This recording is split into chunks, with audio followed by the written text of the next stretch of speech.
और बहुत बड़ी दिक्कत है कि भाई हमारे कुछ पदाधिकारी हमें काम नहीं करने देते या गलत लोग गलत जगह बैठे हैं और उसकी वजह से पार्टी को नुकसान हो रहा है। मेरे को भी बहुत दिक्कत आती है बहुत बार काम करने में। बहुत सारे प्लान्स हैं, बहुत सारी स्ट्रैटेजीज़ हैं जो हम करना चाहते हैं बट हम नहीं कर पाते। हम मजबूर हैं कि स्ट्रक्चर अभी ऐसा बना हुआ है जिसमें कुछ लोग ऐसे बैठे हैं जिनको हम अभी छेड़ नहीं सकते। कुछ काम कर रहे थे और उसके लिए अब आने वाले कुछ महीनों में हम कुछ चेंजेस लेके आएंगे। वो 2 वे कम्युनिकेशन नहीं होगा कि आप बोले और बहन जी उधर से जवाब दें, परंतु आपकी बात बहन जी तक जरूर पहुंच जाए, ये हम जरूर करके देंगे।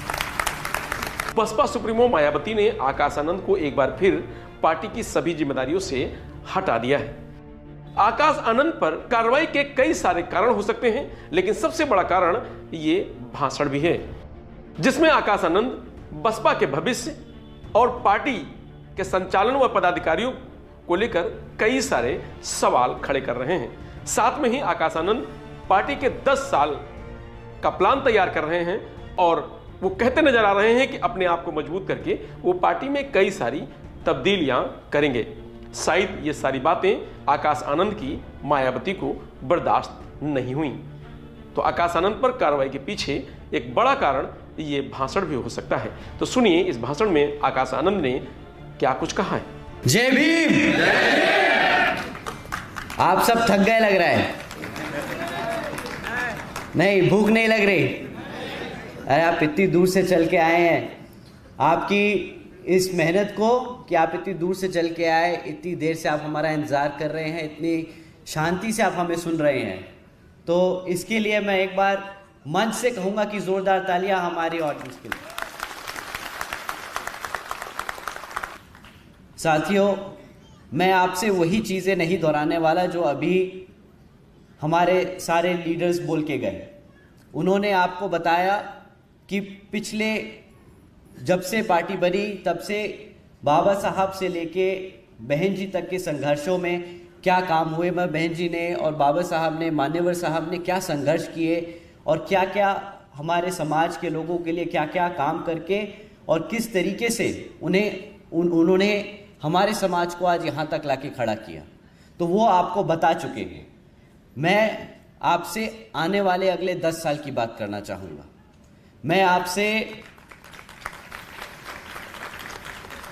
बीएसपी के भविष्य की बात करना चाहूँगा और उसके साथ साथ हम आज कहाँ खड़े हैं वो भी समझना चाहूँगा। अगर मैं कुछ गलत समझूं तो आप मुझे बेशक टोक देना, क्योंकि ये बंद दरवाजे की मीटिंग है। मुझे नहीं पता बाकी पहले कैसे चलता है, बट मैं बहुत कंफर्टेबल हूँ। अगर किसी को लगे कि मैं कुछ गलत बोल रहा हूँ तो अपना हाथ उठा के बोले कि भैया ये गलत है, तो मुझे कोई दिक्कत और आपत्ति नहीं उससे।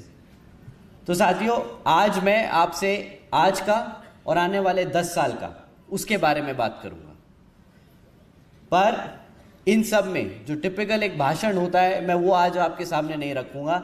ना मैं आपसे आज यहाँ की जो कहूँ अगर निकम्मी एकनाथ शिंदे, शिवसेना और बीजेपी की जो बिल्कुल ही बेकार सरकार चल रही है उसके बारे में भी बात नहीं करने वाला। ना मैं आज केंद्र की भाजपा की सरकार जो सिर्फ धोखा और घोटाले करने वाली है, जो आज तक अभी किसी के सामने आया नहीं, पर जैसे ही ये सरकार केंद्र से हटेगी तब आपके सामने आएगा कि किस कदर इसने हमारे समाज को अंदर से खोखला किया है। ना मैं इसकी आज बात करूंगा और ना मैं बात करूंगा ऐसे कोई लंबे चौड़े वादे जो हम 2024 में करके दिखा देंगे। मैं आज आपसे सीधी बात करूंगा और वो बात करूंगा जो मैंने पिछले 2.5-3 साल में आप सबसे सुनी है, जो महसूस करी है। और अगर कुछ गलत महसूस या समझा तो आप प्लीज़ मुझे टोक देना। मैं पिछले 2.5-3 साल में ये समझा जो हमारे कार्यकर्ता हैं वो कुछ थोड़े से परेशान हैं करंट स्ट्रक्चर को लेके, करंट तरीकों को लेके, कि जिस तरीके से पार्टी चल रही है उसमें बहुत कमियां हैं। अगर मैं आपके सामने 2-3 रखूं तो आप मुझे बताना आपको कैसा लगा, कि ये सही है कि गलत है। क्या आप सबको ये लगता है कि हमारे कुछ पदाधिकारी पार्टी को फ़ायदा पहुंचाने से ज़्यादा नुकसान पहुंचाने का काम कर रहे हैं? सही है? नाम नहीं लेना, हम बस काम की बात कर रहे हैं। हाँ, क्या आप सबको लगता है कि हमारी पार्टी में कुछ काबिल लोगों को आगे मौका नहीं दिया जा रहा और नाकाबिल लोगों को आगे रखा जा रहा है? सही बात है? सही बात। क्या आप सबको लगता है कि हमारी पार्टी में युवा साथियों को उतना मौका नहीं दिया जाता जितना दूसरी पार्टियों में दिया जाता है? ये भी बात सही है? एक बार आप सब अपने हाथ उठा के बता दो कि अगर इन तीनों में से तीनों बातें सही हैं, आपको सही लगी तो एक बार हमें पता चल जाए। देखिए साथियों, इनके जवाब हमारी बहन जी कई बार दे चुकी हैं। ये बात जो आपको लगता है सही है, ये जो बात आप समझ रहे हैं, जो आप दबी आवाज में बोलते हैं, वो बहन जी तक पहुंचती है और बहन जी ने इनके लिए कई बार सॉल्यूशन भी दिए, कई बार इसके लिए आपको आगे सॉल्यूशन दिए ताकि हम उसे सुधार सकें। ऐसा नहीं है कि ये दिक्कतें बहन जी तक नहीं पहुंची, बट मैं आप लोगों के बीच में एक बार दोबारा से ये दोहराना चाहता हूं, इसलिए ताकि आपको भी मालूम हो कि आपकी दिक्कतें, आपकी परेशानी या आपको जो कमियां लग रही हैं वो लीडरशिप तक पहुंच रही है कि नहीं। तो साथियों, ये बहन जी की तरफ से मैं आप सबसे बोलता हूं कि हाँ, हमने इन दिक्कतों को समझा है, देखा है, महसूस किया है और इसके लिए कई बारी इसके लिए समाधान, इसके लिए हमने सॉल्यूशंस भी देने के काम करेंगे। परंतु साथियों, इनके जवाब जैसे मैंने कहा बहन जी ने कई बार दिए, परंतु परेशानी इन सवालों के जवाबों को ढूंढने में नहीं है। बहन जी ने इन सवालों के जवाब कई बार दिए, बल्कि हमें परेशानी इन सवाल के जो जवाब हमें मिले उनको ज़मीनी स्तर पर इम्प्लीमेंट करने में आती है। क्या आप ये मानते हैं कि बहन जी ने अगर आप लोगों की परेशानी समझी और उसका सल्यूशन दिया तो शायद हम उसको इम्प्लीमेंटेशन में कहीं छोड़ गए? क्योंकि अगर आपकी बात उन तक पहुंची है तो उन्होंने भी समझा कि अपने कार्यकर्ता की अगर दिक्कतें हम सॉल्व नहीं करेंगे तो पार्टी आगे नहीं बढ़ेगी। पार्टी कार्यकर्ता से बनती है और कार्यकर्ता चलता है तो पार्टी चलती है। ये बहन जी और हम सब मंच पे जो मौजूद हैं सब बखूबी समझते हैं। तो शायद सॉल्यूशन देने में दिक्कत नहीं, सॉल्यूशन को इम्प्लीमेंट करने में कुछ कमियां रह गई हैं। मैंने कई बार सुना है हमारे साथियों से कि फलाना पार्टी में तो बहुत तेजी से काम हो रहा है, ज़मीनी स्तर पे काम हो रहा है। मैंने अपने साथियों से सुना है कि भाई फलाना पार्टी में तो यूथ विंग है, उस पार्टी में तो सोशल मीडिया विंग है। पर साथियों, मैंने ये कई बार सोचा कि यार ये तो बात सही कह रहे हैं हमारे लोग कि यार दूसरी पार्टियों में यूथ विंग होता है, पर बहन जी ने इसका क्या सल्यूशन दिया और हमने उसका क्या इम्प्लीमेंटेशन किया। दूसरी पार्टियां यूथ विंग बना के उसे रीजनल स्तर पे छोड़ देती हैं, कॉलेज के लेवल पे छोड़ देती है, लोकल बॉडीज तक छोड़ देती है। बट बहन जी ने क्या किया कि यूथ को सीधा राष्ट्रीय स्तर पे लाके खड़ा कर दिया। बहन जी ने क्या करा,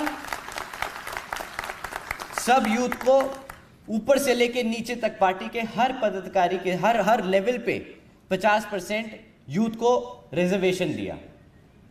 बहन जी ने वो काम किया एक कदम आगे बढ़ के जो दूसरी पार्टियां पीछे रह गई।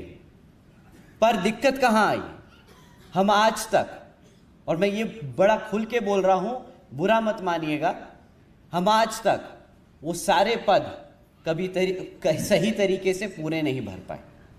ना ही हम उन पे हमारे 50% युवा साथियों को लगा पाए, ना ही हम उस पे अपने काबिल कार्यकर्ताओं को लगा पाए। ये हमारी इम्प्लीमेंटेशन में कमी रही। पर इसका मतलब ये नहीं कि हमारे पास सल्यूशन नहीं है। साथियों, फिर दूसरी बात आई कि भाई दूसरी पार्टियों में तो सोशल मीडिया विंग है। मुझसे बोला कि भैया आप सोशल मीडिया विंग क्यों नहीं चलाते, आप क्यों नहीं सोशल मीडिया पे नैरेटिव कंट्रोल करते, क्यों आप हमारे लोगों की बात आगे नहीं रख पाते, कि लोगों की तो हवा बन जाती है सोशल मीडिया पे, हमारे लोग गुमराह हो जाते हैं। मैंने ये बात भी समझने की कोशिश करी, और ये बात सही है कि हमारा सोशल मीडिया विंग थोड़ा सा कमज़ोर है, परंतु इसमें एक दिक्कत है। जब मैंने दूसरी पार्टियों की सोशल मीडिया देखी तो उस पे जो लोग सोशल मीडिया पे अपने पार्टी के बारे में बताते हैं वो कभी भी नेगेटिव बात नहीं करते, कभी भी बुराई नहीं करते, कभी भी अपनी कमियां आगे नहीं रखते। हम में एक कमी है, मैं ये बड़ा खुल के बोलता हूं, हम में एक कमी है कि जब भी हमें कोई तकलीफ होती है, जब भी हमारे कार्यकर्ता को कोई तकलीफ या दिक्कत होती है, तो वो बेचारा सबसे पहले मासूमियत में ही सही, नादानी में ही सही, सबसे पहले सोशल मीडिया पे जाके अपनी दिक्कत बताता है। शायद वो गलत है, पूछिए क्यों? जब आप अपनी कमी ऐसे ओपन में डालते हैं, भाई जब आप अपने घर की दिक्कत बाहर समाज में ऐसे डालते हैं तो लोग उसका गलत फायदा उठाते हैं। उससे क्या लगता है कि भाई हम कमज़ोर हैं, सामने वाला दुश्मन हमें समझता है कि हम कमज़ोर हैं, हमारे यहाँ तो झगड़े बहुत हैं, हमारे यहाँ लड़ाइयाँ गलतफहमियाँ बहुत हैं। उससे वो उस चीज़ का गलत फ़ायदा उठाते हैं और वो उसको हमारे खिलाफ इस्तेमाल करते हैं, उसको और नेगेटिव बनाते हैं और बोलते हैं कि भाई ये तो पार्टी ख़त्म हो गई, ये तो लोग आपस में ही बिखर गए, ये कैसे आगे बढ़ेंगे, आपका नेक्स्ट बेस्ट ऑप्शन बीएसपी नहीं, फलाना दूसरी पार्टी है। तो साथियों, इससे पहले कि मैं आपको सल्यूशन दूं कि हम सोशल मीडिया विंग बनाएंगे, हम इसको ऐसे नैरेटिव कंट्रोल करेंगे, मैं आपसे एक पर्सनल रिक्वेस्ट करना चाहूँगा और आपसे रिक्वेस्ट करूँगा कि ये आगे अपने साथियों को बताएं कि अगर कभी भी कोई दिक्कत है, कभी भी कोई आपको परेशानी है, उसे कभी भी मीडिया पे ना डालें। आप अपनी दिक्कत लेके अपने कमेटी के पास आओ, नहीं सुनते कोई बात नहीं। कभी कभार मुझे भी लगता है, मैं घर में छोटा हूँ, मैं अपने पापा से शिकायत करता हूँ कि पापा ये ठीक नहीं है, वो जी ये ठीक नहीं है। मैं अपने सीनियर से बोलता हूँ कि ये ठीक नहीं है, बट वो नहीं सुनते। मे बी उन्हें ज़्यादा अच्छा पता है, वो हमसे थोड़े से ज़्यादा एक्सपीरियंस्ड हैं, उन्हें थोड़ा सा आगे का दिख रहा है। मे बी हमें जो आज गलत लग रहा हो वो हमारे आगे के फ़ायदे के लिए हो, तो आज उसे वहीं पे छोड़ दें। आपने अपनी बात रखी, आपने अपनी कमेटी तक अपनी बात पहुंचाने का काम किया, आपने वहां तक लेके गए, आपने अपना मैसेज डाल दिया, आपका मैसेज कहीं ना कहीं ज़रूर सुना जाएगा। जैसे आज मैं आपके सामने 3 कमियां लेके आया, तो ये आप ही सभी की कमी है। आपने कभी इसको ऊपर खोलने में नहीं बोला, बट आपकी कमियां, आपकी जो आपने जो कमज़ोरियां बताई वो पहुंच गई ना लीडरशिप तक। ऐसे ही अगर आप अपनी कमियां सोशल मीडिया पे ना डालकर अपने कमेटी में, अपने लोगों में बताएं, उससे बाहर दुश्मन वाला हमारी कमियों का फ़ायदा नहीं उठाएगा। ये बहुत ज़रूरी है कि हम दुश्मन को कभी भी अपने आप को कमज़ोर ना दिखाएं। हमें हमेशा बाहर समाज में एकजुट, एक मजबूत और एक ताकतवर परिवार की छवि देनी है। तो साथियों, इससे पहले मैं आपको सोशल मीडिया का एक बहुत बड़ा प्लान दूं, आपसे रिक्वेस्ट करूंगा कि आप सोशल मीडिया पे कभी नेगेटिव ना डालें और कोशिश करें जब भी कोई आपको कोई पॉजिटिव न्यूज़ दिखे, कोई मीटिंग ले रहा है, कोई कैडर ले रहा है, कोई अच्छी बात कर रहा है, आपस में ही परिवार में 4 लोग बैठ के बात कर रहे हैं, उसे आप डालो। उससे क्या है कि आपकी अच्छी बात बाहर पहुंचेगी। आप उन लोगों को समझ आएगा कि शायद बीएसपी सामने एकदम फ्रंट पे आके नहीं लड़ती, बट उनकी जो नींव है वो इतनी मजबूत है कि घर में बच्चा बच्चा बाबा साहब से लेके अपने हर संत गुरु के बारे में जानता और पहचानता है। तो साथियों, ये रही बात सोशल मीडिया की। अब इसके बाद तीसरी दिक्कत है और बहुत बड़ी दिक्कत है कि भाई हमारे कुछ पदाधिकारी हमें काम नहीं करने देते या गलत लोग गलत जगह बैठे हैं और उसकी वजह से पार्टी को नुकसान हो रहा है। ये बात आपने मुझसे बोली, आपने लोगों से बोली और ये आपने महसूस करी। आज मैं आपसे खुल के बोलता हूँ, ये चीज़ मैंने भी महसूस करी। मेरे को भी बहुत दिक्कत आती है बहुत बार काम करने में। बहुत दिक्कत आती है कि बहुत सारे प्लान्स हैं, बहुत सारी स्ट्रैटेजीज़ हैं जो हम करना चाहते हैं बट हम नहीं कर पाते।